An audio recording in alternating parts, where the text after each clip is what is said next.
Hey friend, and welcome to this video. Today we're going to look at the common mistakes the critics make in criticizing Christianity. If you are into apologetics, this is the video for you. So I've used the term fallacies. What is a fallacy? Well, fallacy is making a mistake in reasoning. In many of the following cases which we're going to hear about today is that we see the critic making a series of mistakes in reasoning, fallacies, leading the person to conclude that two verses contradict each other, whereas correct reasoning will show that they do not. And so for the sake of time, let's get into this now. Let's go through the common mistakes that the critics make. Now, the first one is the argument from silence. Argument from silence is the mistaken assumption that if something is not mentioned, then it does not happen. It's the absurdity. Its absurdity of the statement is quickly revealed when we consider that the Bible never states anywhere that John the Baptist ever had to use the restroom. But the fact that this is never stated obviously doesn't mean that it never happened. Sometimes one gospel author will record a detail that another author omits. This is not a contradiction, by the way. Different authors will make different decisions about what to include and what to omit. But when they omit something, that doesn't imply that it didn't happen. And so the argument from silence is an absurd assumption. Now, one of the errors frequently committed by Bible critics, I will call, for the sake of simplicity, the subset fallacy. This is the error of claiming that A and B are contradictory when in fact A is a subset of B or B is a subset of A, and the two are therefore perfectly consistent.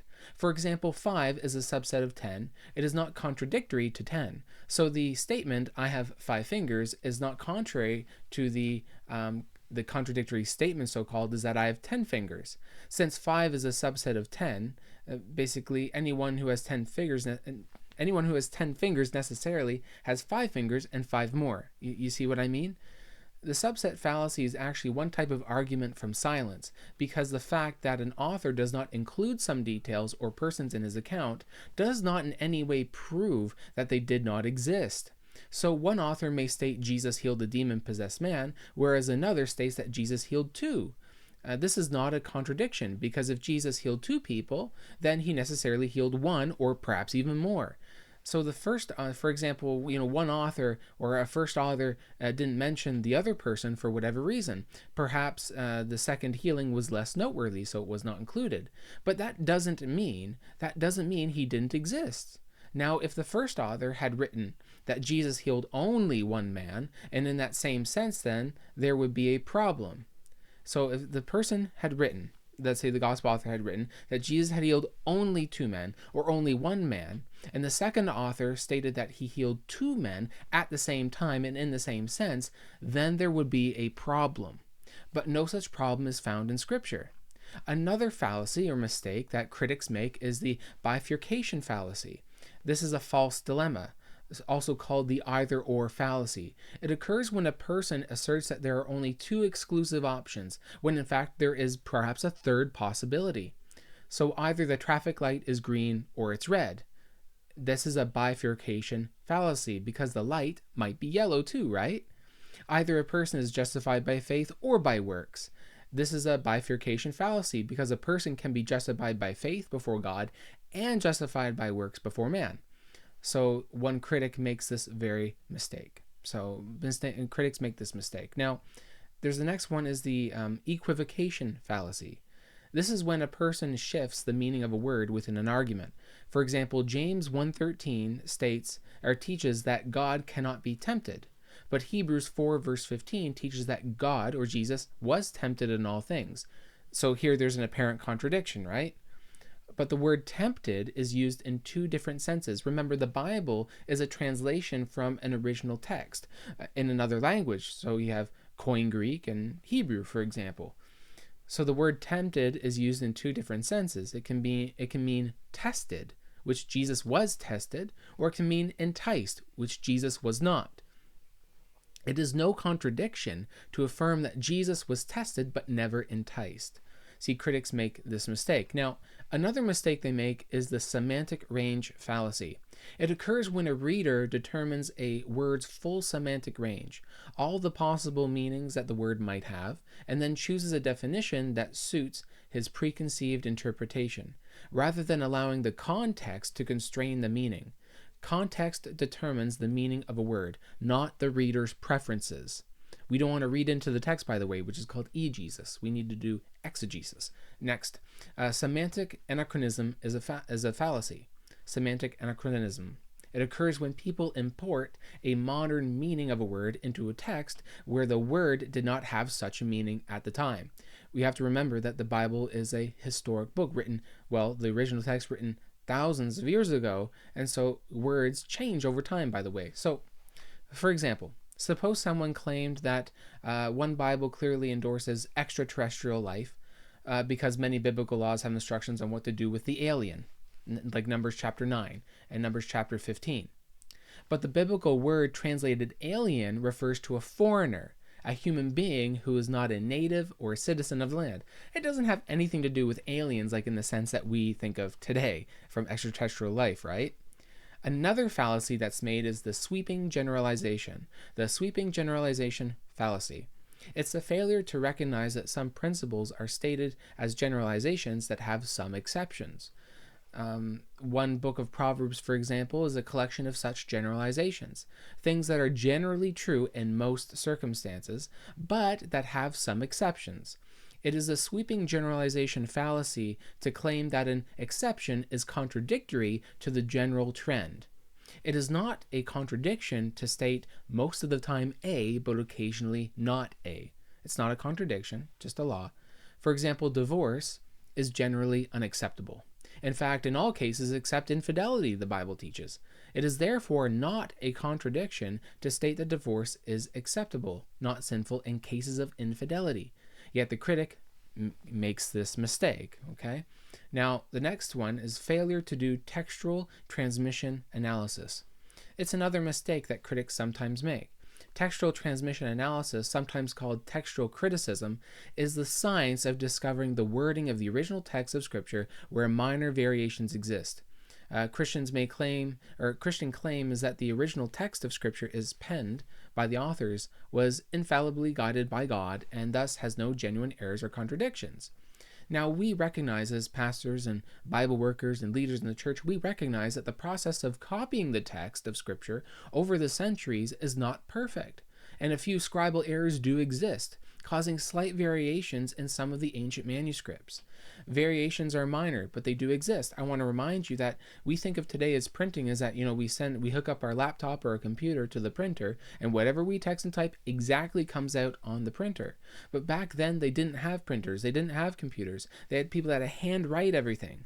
And if you've ever done a lot of handwriting and you try to copy something over, you know that sometimes you'll make a mistake. Maybe on an I, you'll miss the dot at the top. Maybe you'll miss a period or a comma.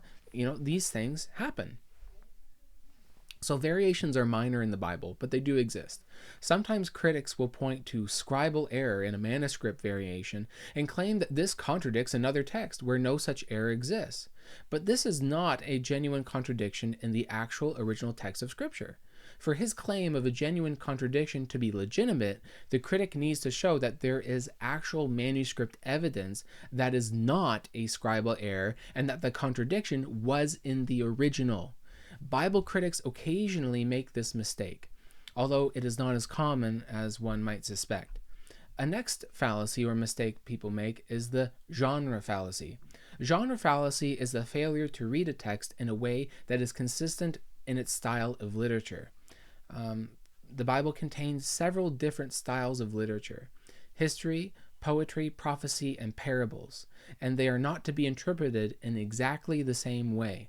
Poetry typically contains metaphors and other figures of speech, whereas historical narrative is fairly literal. It would be out of context to interpret poetry as history or history as poetry. For example, when the psalmist asks God, or asks why God doesn't answer his prayer and why God sleeps, this sleep is not to be taken literally as a literal loss of consciousness. Yet critics make this mistake and they'll be like, oh, God sleeps, ha ha ha, right? It's stupid. God does not sleep. He is all-powerful being. He doesn't need to rest. He's eternal. He inhabits all time. He doesn't sleep. It's just a figure of speech that is used in poetry. All right. Now, we will find that many of the errors committed by the critic can be described simply as failure to read the text carefully. As it is, the critic seems to have merely glanced at an isolated text without reading it in its context. And he goes, haha, here's something I can use against the Christian. And they think they've come away with I'm going to defeat the Christians here. They think they come away with an interpretation that there is no God. Or they come away with an interpretation that no careful reader would hold.